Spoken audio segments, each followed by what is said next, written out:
Sobat Revolusi ini saya akan bahas kemampuan luar biasa dan haki tingkat dewa milik Gorosei. Nah, mari tanpa basa-basi lagi kita langsung saja wadaw.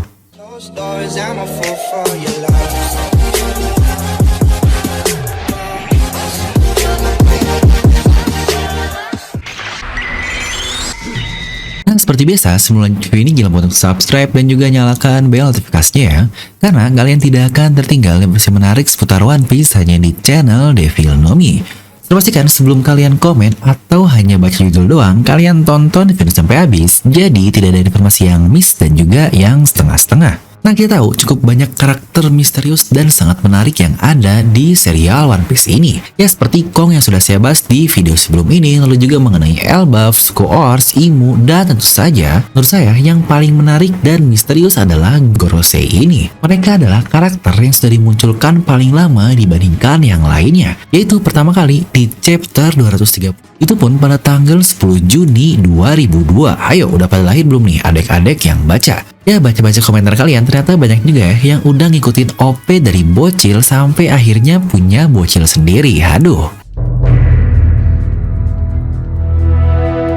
Nah, berarti sudah mau 20 tahun kita diperkenalkan Gorosei ini, tapi kita tidak tahu menahu tentang satu saja dari nama mereka ini. Ingat, mereka berlima hanya langsung disebut sebagai Gorosei. Bahkan Imu saja disebutkan sebagai Lord Imu atau Im Sama. Setidaknya adalah namanya untuk Im ini. Dimana untuk Gorosei namanya saja tidak diketahui, apalagi kekuatannya. Nah, sebutan Gorosei atau kita artikan secara harfiah adalah 5 bintang tertua. Mereka adalah kepala pemerintahan dunia yang berdiri benar-benar di puncak dari segala otoritas yang ada di dunia One Piece. Ya, kecuali Imu sajalah. Bisa dibilang segala yang ada di dunia ini berada di dalam genggamannya. Mereka punya pengaruh yang sehebat itu di serial One Piece, termasuk angkatan laut yang hebat, Chipperpol, dan tentu saja dahulu ketika si Chibukai masih ada. Gorosei secara dasar adalah pemimpin dari seluruh dunia dengan kekuasaan politik tertinggi yang ada. Bahkan dibedakan dengan para Tenryubito bodoh itu. Ingat saya lagi, 10 divisi Chipperpol bebas dia atur, dan bahkan penentuan Fleet Admiral pun seseorang yang sehebat itu saja dapat diatur oleh Gorosei ini. Terutama ketika Sengoku dia menyarankan Aokiji yang maju sebagai Fleet Admiral,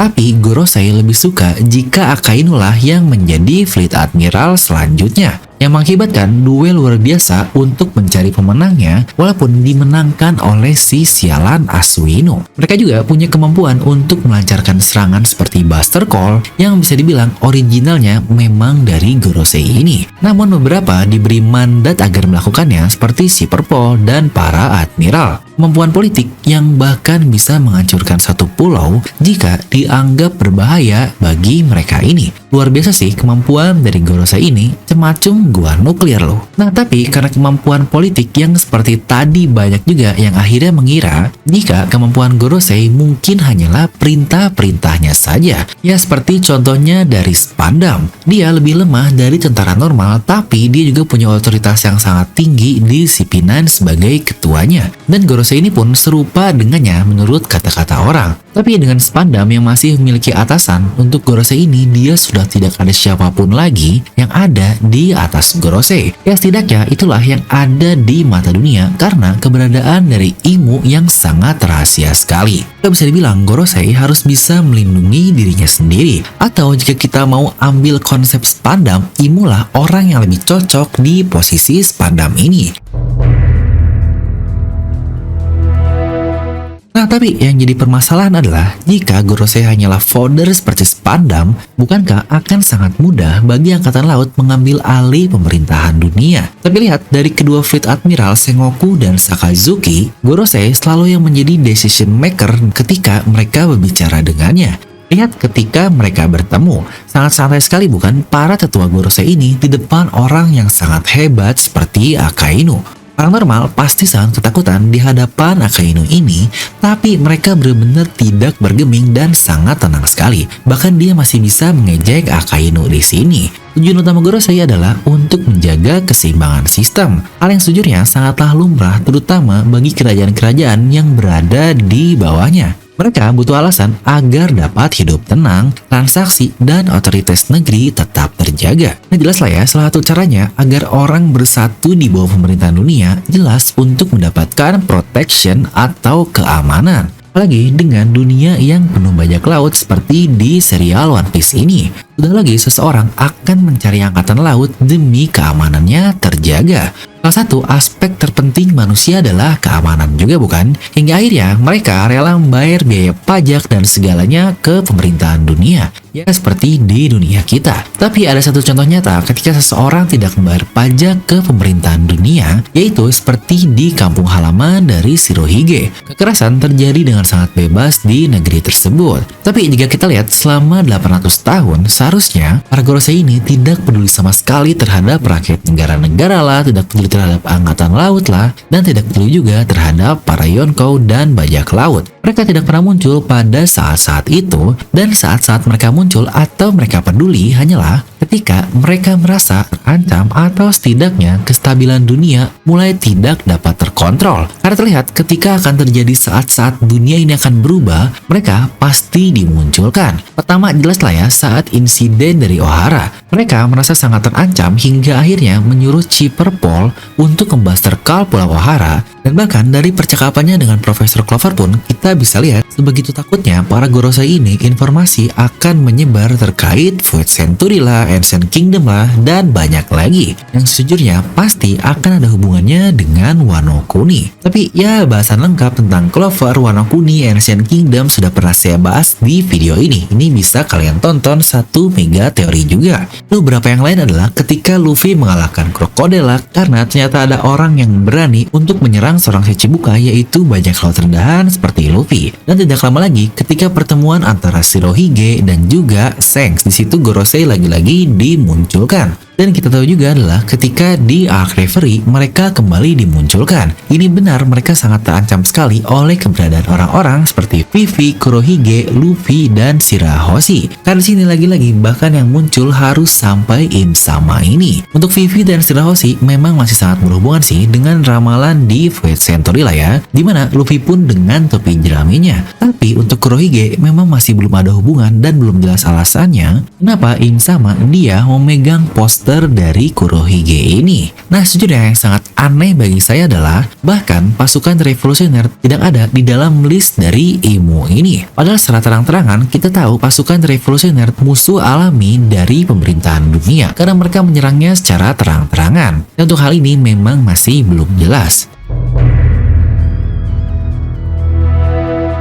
Tentu saja sebagai tingkatan tertinggi yang menjaga kestabilan dunia ini, kita lihat dari tampilan mereka dengan otot dan bekas luka di mana-mana sudah menjadi bukti yang sangat kuat sekali jika mereka pasti punya kemampuan. Bahkan satu di antaranya selalu megang pedang tanpa melepasnya. Yang menurut saya si botak seperti Gandhi dengan kacamata dan dia yang bawa pedang adalah yang paling menarik dibandingkan yang lainnya. Ya selain karena hanya dia yang menggunakan pedang, dan banyak sekali sih teori pedang itu adalah Sodai Kitetsu lah karena dari gagangnya yang mirip dengan Kitetsu dari Zoro, tapi ini tingkatan tertingginya. Sejujurnya yang menarik bagi saya bukanlah di bagian situnya, tapi lebih ke pakaian yang dia gunakan yang selalu berbeda dengan para Gorosei yang lain. Dia selalu mengenakan pakaian putih di mana sisanya berwarna hitam. Dia pula satu-satunya yang tidak mempunyai kumis atau janggut di mukanya alias yang paling bersilah. Seakan-akan seperti orang ini samurai dari Wano Kuni, tapi dia juga pemimpin di Gorosei tersebut. Ya mungkin hal itu juga sih yang buat kita berasumsi bahwa Gorosei adalah immortal karena 20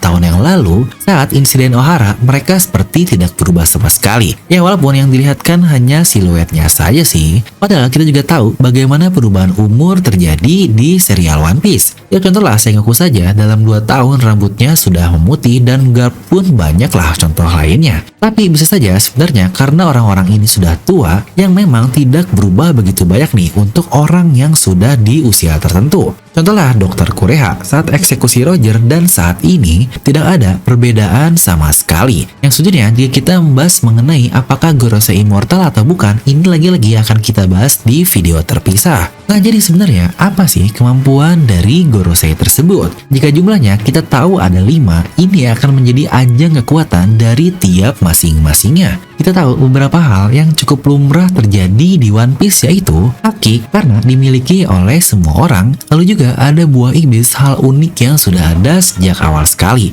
Serta hampir 80% karakter dari serial One Piece ini, mereka adalah pengguna senjata atau pedang lah, seperti Roger, Shanks, Rayleigh, Shirohige, Big Mom, Kaido, dan yang lain-lain. Maka sejujurnya tidak aneh jika kelima orang ini dari para Gorosei, mereka mewakili yang terkuat dari hal-hal yang sudah ada tadi. Satu orang adalah Master Haki di tingkatan yang sangat luar biasa sekali. Satu lagi adalah Master Swordsman alias si botak Gandhi ini. Dan tiga yang lain adalah top dari para buah iblis. Yang lagi-lagi buah iblis terbagi menjadi tiga klasifikasi kan. Paramecia terkuat, Zuan terkuat, dan tentu saja Logia terkuat. Wah, ini sih seharusnya bakal jadi sangat gila banget. Kira-kira menurut kalian kekuatan apa ya yang paling cocok dimiliki oleh para orang tua ini?